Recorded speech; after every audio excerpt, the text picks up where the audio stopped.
Then there is agreement, there is a cooperation protocol actually between the National Library and Archives of the UAE and the National Archives of India.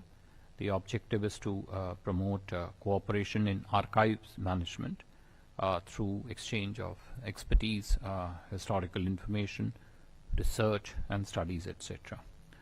Then there was an agreement between Gujarat Maritime Board and Abu Dhabi Ports Company, which would seek to build partnership with regard to port and maritime sectors between the two signing entities, and would include port infrastructure development, development of sustainable ports, technology engagement wherever applicable, maritime education and training, tourism collaboration, and development of I would say a complete system in which port cities could shape and develop and be the basis of further economic development and partnership between the two countries.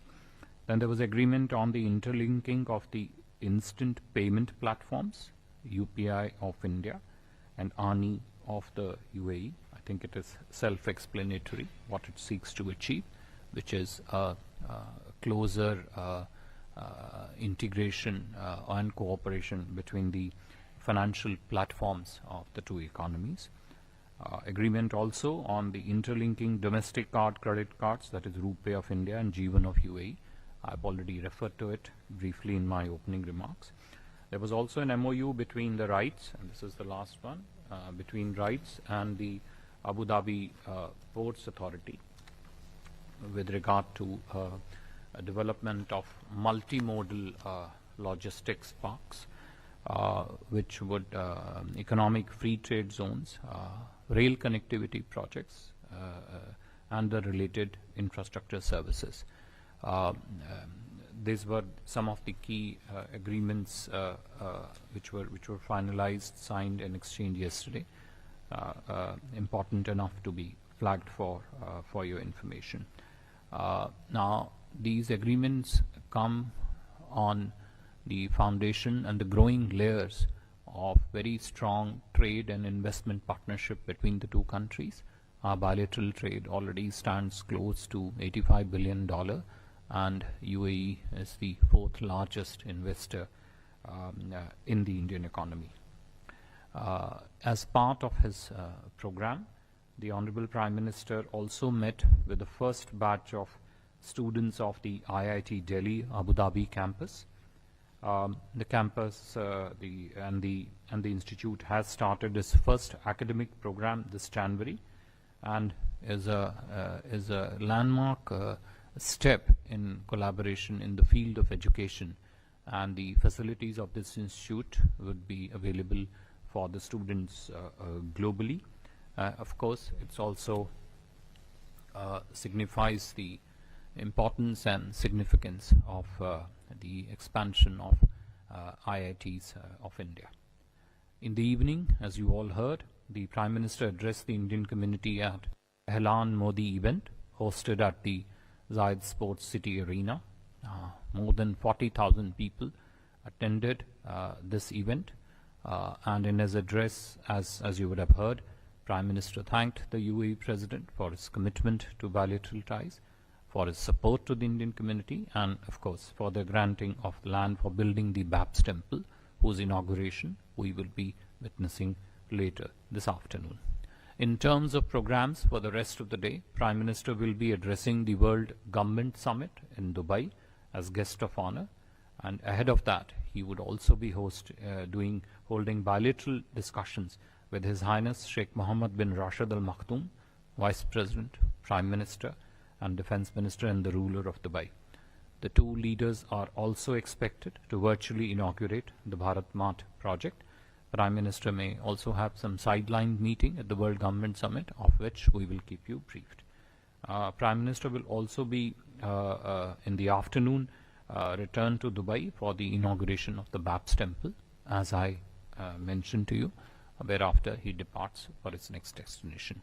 With regard to the programs later this afternoon, we would keep you briefed as the proceedings unfold. I would stop here, and if there are questions, we'll happily take them. Thank you. Thank you. Can we start with Siddhant and then Arushi? Hi, sir. Siddhant from Beyond. Sir, my question to you is, India-UAE relationship has been traditionally focused on energy. The Prime Minister was addressing the IIT, the first batch. So are we looking at diversification of the relationship into other fields, especially when it comes to education? And secondly, my second question is on the framework agreement which has been signed on India, Middle East, and Europe corridor. What kind of conversations took place between the two leaders on this specific corridor? Arushi? So this is Ayushi Agrawal from ANI. Sir, how much was the ongoing conflict, Israel-Palestine conflict, discussed between the two leaders, and also its impact on the I2U2? Second, PM Modi is in his address yesterday mentioned about that UPI services will begin in UAE soon. So if you can tell us more about that, when can we expect that to happen? Meghna? Sir, was the situation, Sir Meghna from DD News, so was the situation in the Red Sea discussed in the meeting between both the leaders? I have another question as well regarding the MOU which was signed when President Nayan was in Gujarat for the Vibrant Gujarat Global Summit, and MOU was signed in terms of food park projects. Was there any discussion on that or any areas that have been earmarked for it? Please. आप sir मैं ब्रिजमोहन सिंह रघुवंशी हूं। मैं साधना समूह और TV Asia के behalf पे ये प्रश्न पूछना चाह रहा हूं। जैसा कि कल हम लोग ने देखा सर, ना कि सिर्फ भारतीय समुदाय के लोग थे, यहाँ पे यूएई के भी तमाम ऐसे जो खास तौर से जो यहाँ के जो सिटीजन्स थे वो भी कल मोदी जी को सुन रहे थे। और एक बड़ी एक घटनाक्रम हुआ जो कि पॉजिटिव रहा। 2 दिन पूर्व कतर में लगभग जो 7 नेवी के जो अफसर थे जिनको मौत की सजा सुनाई गई थी, उनको आदरणीय प्रधानमंत्री जी के और आप बायलैटरल रिलेशंस की जो आप बात कर रहे हैं उसके तहत उनको छोड़ दिया गया। तो ये माना जाए कि सर आने वाले समय पे भारत के रिश्ते ना कि सिर्फ यहाँ इस्लामिक देशों के अलावा अन्य देशों में भी इसी तरह से होंगी कि कोई कभी ऐसी घटना अगर कभी होती है जिसमें हमारे भारतीय नागरिकों की कोई स्थिति खराब हो सकती है, तो उसमें आप लोग के सहयोग से विदेश मंत्रालय की तरफ से इस तरह के प्रयास आगे भी किए जाएंगे।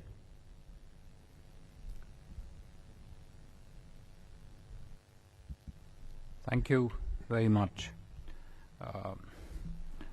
Siddhant, some of the questions in the room are kind of interlinked with each other, so may sort of go to them interchangeably. Siddhant, to your question with regard to whether there is the signing and the meeting of the Prime Minister with the IIT students, does that signify diversification of our bilateral cooperation? I think if you look at the trajectory, if you look at the spread, if you look at the intensity of India-UAE cooperation in the last 10 years, and I would make a point of correction here when you said that India-UAE partnership is focused on energy. I think if you look at the specifics of it, if you look at the evidence of it, if you look at what the two countries and the two leaders have particularly done in the partnership, you will find that there is this is perhaps one of the most comprehensive partnership that India has with any of the countries. You can take any segment of economic endeavor and you will find there is an ongoing cooperation between India and UAE in that field. So I am not very sure if it would be correct to confine it to begin with itself in the energy sector. I think to begin with itself it has a very wide base. Yes, the launch of the IIT Abu Dhabi, IIT Delhi Abu Dhabi campus does signify an entry into a very important area of education per se, and also what education does to people connectivity, what it also does to the entire sector of cooperation, which has a tangent link to the innovation sector. I just listed out to you 10 agreements that clearly tell you that the continuing leadership-driven impetus to this partnership has expanded it to pretty much all areas of economic activity that the states engage in, that our societies engage in. We already started with a very strong base, but I think everybody would recognize that that base has not only widened, it has deepened, and also there are further layers of stronger and deeper cooperation in many areas in this field. Aishi, to your question on the when would the UPI services be launched, and on the Israel-Palestine discussion, also links to Megha's question on whether the situation in the Red Sea was discussed.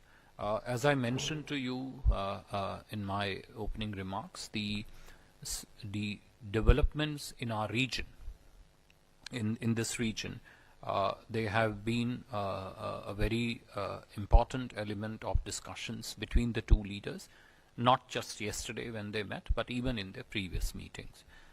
This is a region which is an important source of wider energy security all across the world, including for India. There are important stakes involved whenever there is any disturbance takes place. So yes, the discussions they did feature the Israel-Palestine, and the situation in the Red Sea did focus in the discussions between the two leaders. As regards its impact on the I2U2, as we mentioned in our pre-departure briefing yesterday, that whether it is I2U2 projects, and this of course connects me to Megha's point on the food parks really. So whether it is I2U2 projects or it is the IMAC, and the signing of the agreement which I mentioned on IMAC is a clear testimony and evidence that while the ongoing disturbance in the region with regard to conflict in Gaza and the situation in Red Sea indeed is a matter of concern, and both countries and the leaders continue to monitor, supervise and exchange notes on them. But it is equally important to ensure that the economic cooperation which can be pursued, taken forward, continues to stay course and maintain its momentum. And the food park project, which predates the I2U2 actually, is an important part of that continuity of our efforts to ensure that the momentum of cooperation in these areas stays course and remains built.